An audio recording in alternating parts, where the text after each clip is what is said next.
Hello, welcome back to the channel. It's me, Emmy the Cat Lady, and we are back to talking about ghouls and some of the more unique versions of ghouls that you can come across in the Wasteland. This will be the final part of the Immortality and Fallout series, certainly for now, unless new lore comes to light that I haven't been aware of. So first up we're going to talk about the glowing ones. So do you feel that nice warm and glow? So the glowing ones are quite unique among the ghouls in Fallout, and the vast majority that you find are feral, but you can encounter non-feral ones on occasion. There's a group of them that live inside Vault 12 in the original Fallout game, and in Fallout 2 quite a few of them work in the nuclear plant at Gecko, where they're obviously well suited to that kind of job, being that they're not going to be adversely affected by radiation.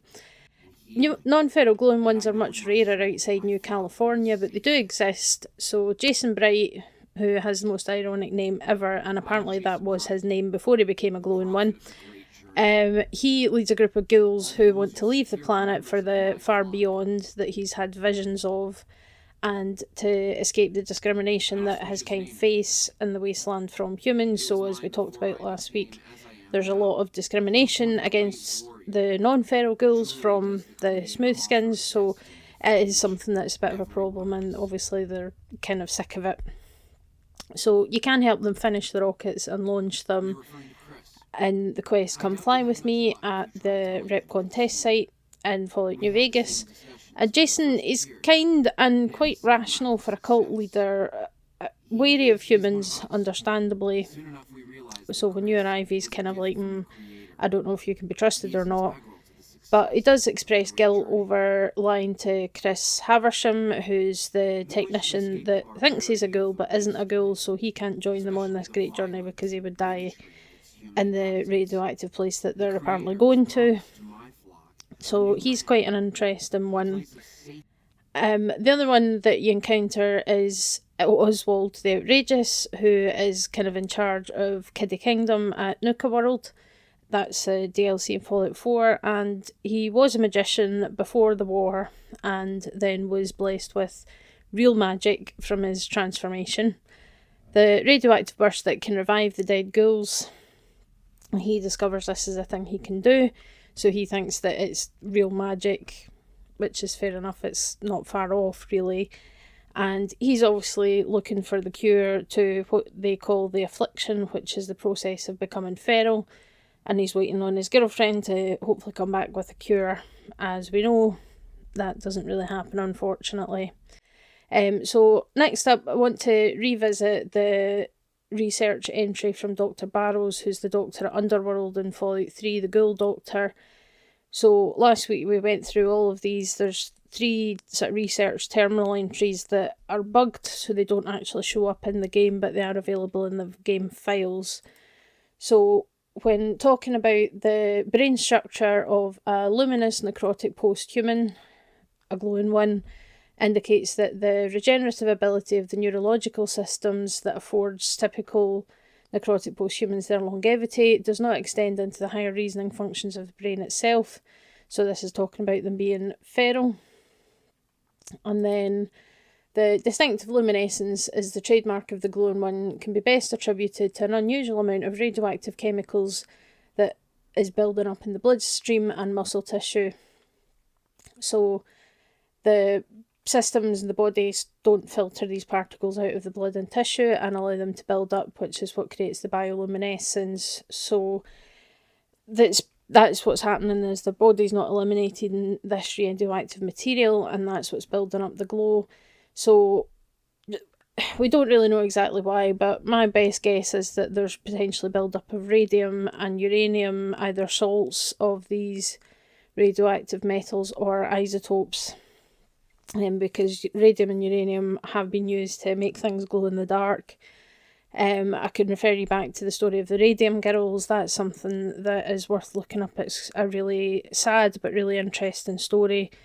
But that's how they used to make clock faces and watches that glowed in the dark, was painting them with radium, but you get uranium glass that has uranium salts in it, and again that makes it glow under UV light and things. So potentially that could be what the build-up in their body is that's causing them to glow. But their bodies do just give off radiation passively, so just being near them means that you're going to take rads, even if they're not actually trying to kill you.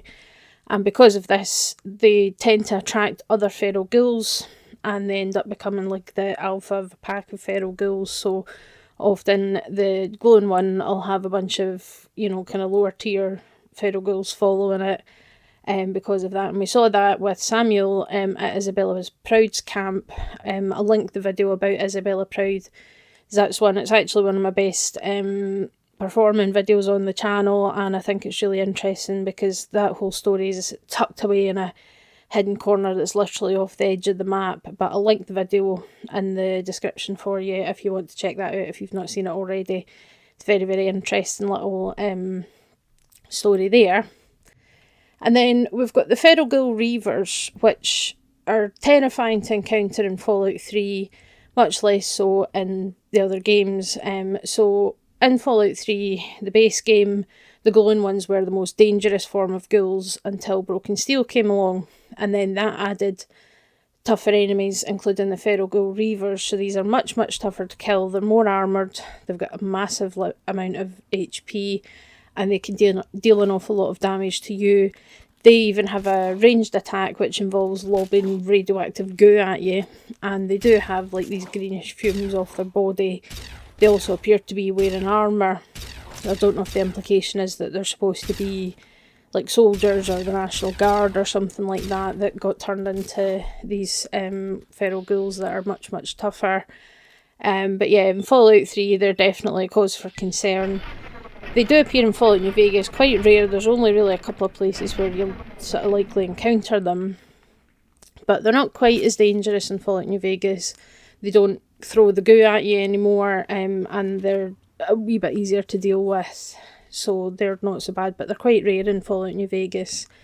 In Fallout 4, they have been nerfed quite a bit, and there's been much more dangerous ghoul types introduced, like the Withered, the Gangrenous, and the Charred ghouls, which I think even the Charred ghouls, you can actually completely cripple their head and they can still fight. They don't necessarily die from that. They're sort of more dangerous, but that is something that was a big overhaul of enemy types that Fallout 4 included. So the Reavers really aren't much of a concern in Fallout 4 compared to what they were if you encountered them in Fallout 3.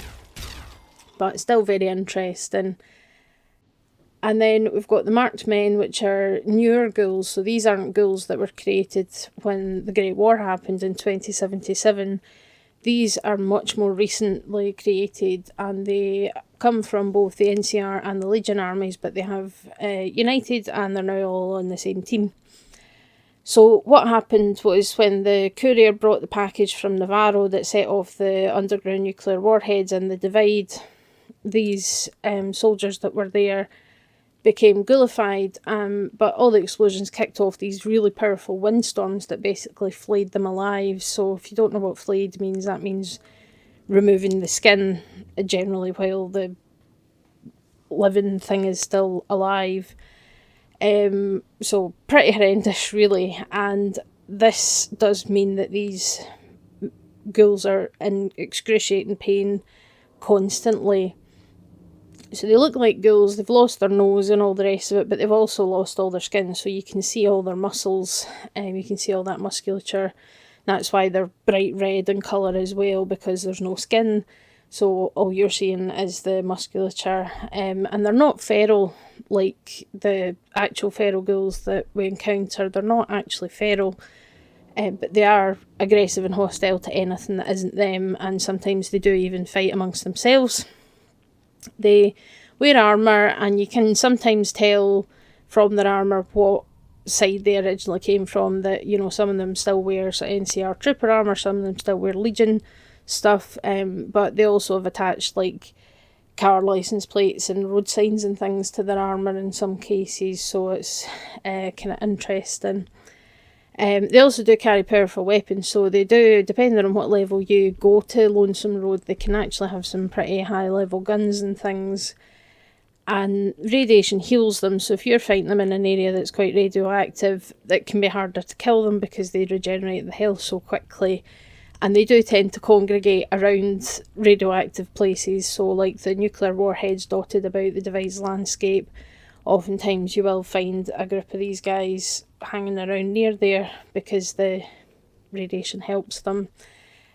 So they're really quite interesting, and it's quite horrific, just the fact that, you know, these people must be in excruciating pain from, you know, because if the skin's all gone, then all the nerves are exposed to the air and things. It must be absolutely horrendous to live like that. So really, if you go and kill them off, you're probably doing them a good thing, you know. It's more like kind of mercy than anything else. So interesting. And then finally, one of the most interesting ones for me is Harold. So Harold has the honour of appearing in more Fallout games than any other character. So he was born in 2072, was 5 years old when the bombs fell. He ended up in a vault, which he left when he was 18 years old, and he became a trader around the emerging New California. So he was based out of the hub, and while he was there he got to know Richard Gray. They eventually decided to investigate the Mariposa military base, and if you know your Fallout history, you know what they found there. So Harold ended up getting knocked out, and he was exposed to the FEV, but not fully immersed like Richard Gray was. He ended up back in the hub, and he stayed there kind of trading information, and he began to change. So he looks like a ghoul, but he's got a little sapling that's grown out of his head. That's Bob. So eventually he left the hub and ended up in Gecko, where he became the mayor and foreman of the town of Gecko, and that's where the Chosen One in Fallout 2 can encounter him. Sometime after the events of Fallout 2 happened, Harold ended up travelling the wastes and began making his way east, but Bob did continue to grow from his body. So Harold and Bob reached the capital wasteland, and Harold stopped to have a rest and then never moved again.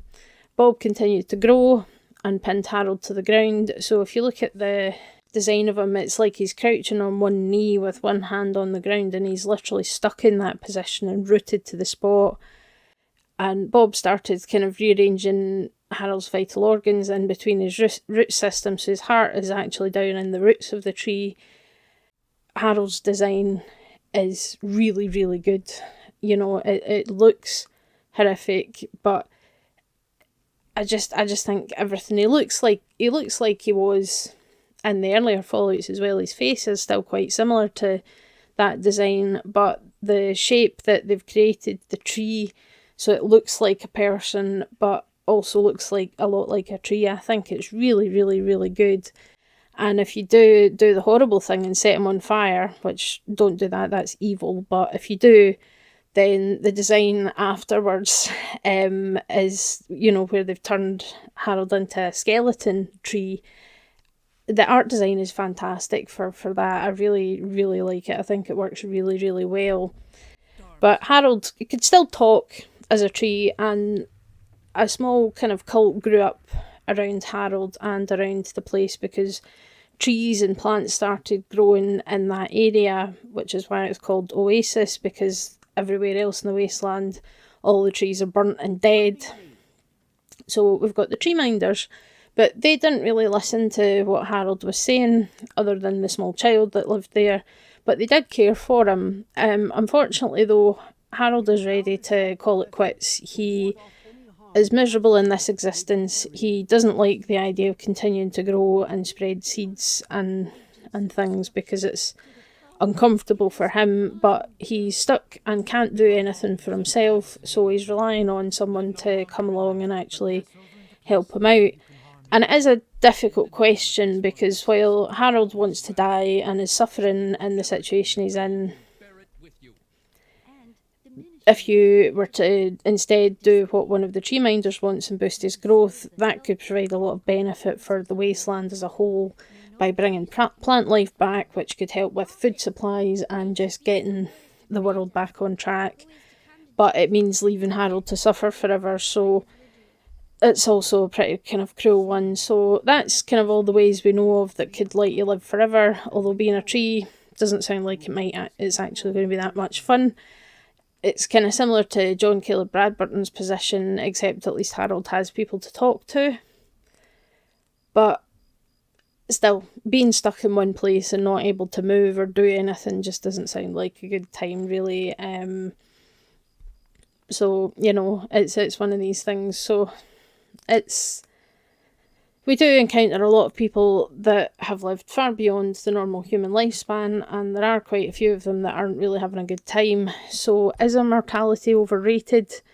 What would you want to do with all that time if you knew death wasn't going to come for you? And is suffering and surviving better than a quick death?